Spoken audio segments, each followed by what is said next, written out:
La frontière vient de s'entrouvrir, mais seul ce train de marchandises hongrois s'avance sous les regards envieux de centaines de migrants.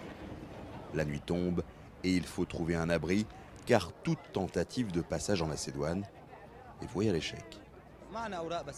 La plupart des gens ont perdu leurs papiers en mer et la police grecque fait plein d'erreurs dans ses formulaires.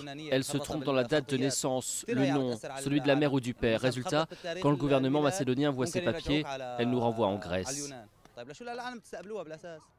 Ces Syriens de Damas se sont rencontrés au Pirée.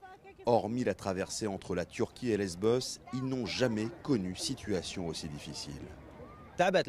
On nous donne un peu à manger, un peu à boire. Moi je peux tenir, mais il y a beaucoup de femmes et d'enfants.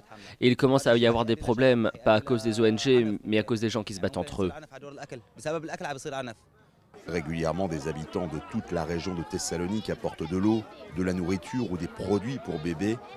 Mais chaque jour, ce sont des centaines de nouveaux réfugiés qui affluent ici, dans une tension grandissante. C'est une situation horrible.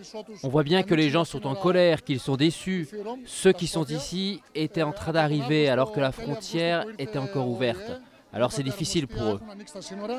Selon les derniers comptages effectués par les ONG, ce sont désormais 9000 personnes qui patientent ici, le long de la voie ferrée. Mais des centaines d'autres font également face aux barbelés ailleurs, le long de la frontière macédonienne, car depuis lundi midi, personne n'a été autorisé à passer.